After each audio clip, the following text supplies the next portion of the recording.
সাংস্কৃতিক প্রোগ্রাম হতো, সেই সাংস্কৃতিক প্রোগ্রাম এখন আর হয় না। হয় কি, ওয়াজ হয়। সকালবেলা পাশের বাসা থেকে আমি ওয়াজ শুনি। আমি রবীন্দ্রনাথের গান শুনি না, আমি মান্নাদের গান শুনি না।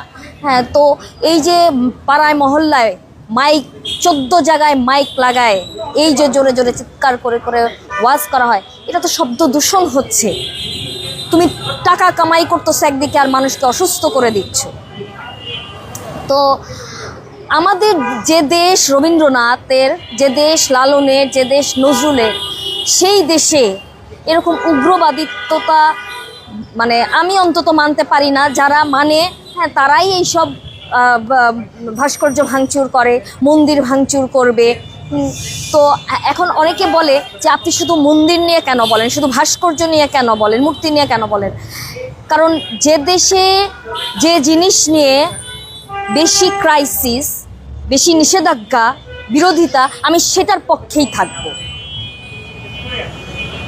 আমি স্বাধীনতার পক্ষে থাকব। আমি মানুষের, শুধু নারী না, আমি মানুষের স্বাধীনতার পক্ষে থাকব।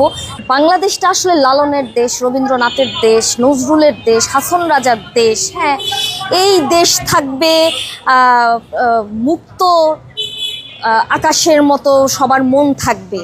হ্যাঁ, বিশাল বড় মন থাকবে। এই দেশের মানুষ গান গাইবে, এই দেশের মানুষ প্রার্থনা করবে।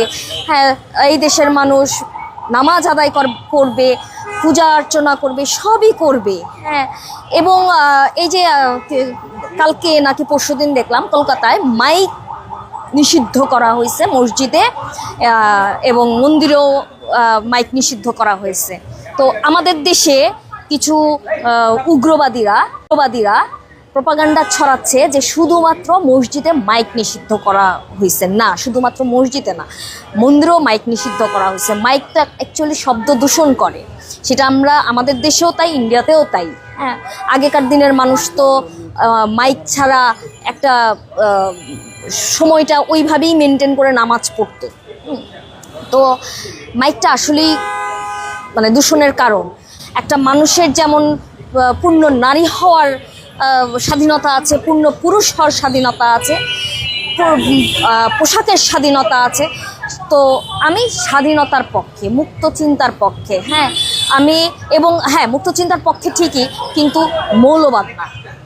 অন্যায়কে আমি অন্যায় বলবো। তো আপনারা যে এই ভণ্ডামিগুলো করছেন না, আমি একটু আগেও বলছিলাম, এই যে ভণ্ডামিগুলো, যে এই ভণ্ডামিগুলো ছেড়ে